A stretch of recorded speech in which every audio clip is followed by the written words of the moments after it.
Добрый день, меня зовут Львов Антон, я занимаюсь каминами и барбекю в Санкт-Петербурге и Ленинградской области. Сейчас мы находимся в Ропшинском поселении, в доме заказчика.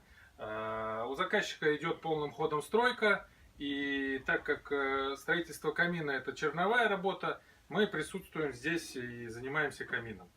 Заказчик захотел отапливать помещение, потому что у него здесь достаточно большой объем, и мы выбрали с ним простую, бюджетную, но в то же время хорошо зарекомендовавшую себя топку Fairlux.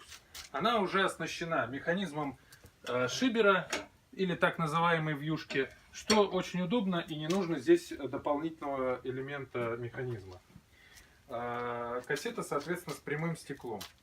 На данном этапе мы сейчас делаем противопожарную отступку, которая обязательна для любого деревянного домостроения.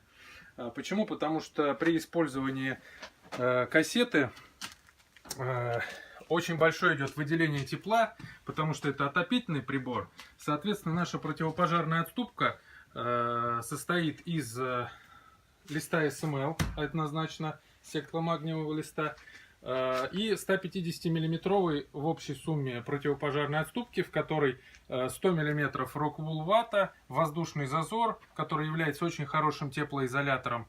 И дальше у нас еще идет закрывающий лист СМЛ. Поверх этого листа СМЛ мы будем использовать нашу любимую датскую вату Rockwool, которая не российского производства, она 3 сантиметра.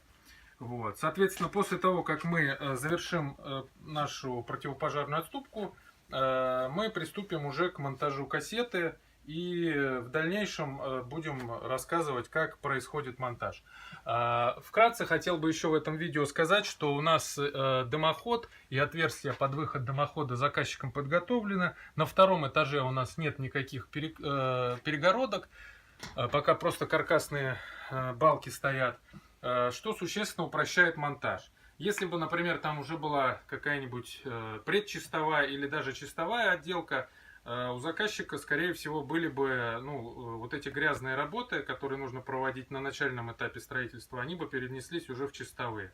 В данном случае все хорошо. Мы выполним работу, и здесь еще после нас люди успеют насорить. Соответственно, смотрите следующее видео, в котором мы будем рассказывать о том, как монтируется кассета и что для этого необходимо.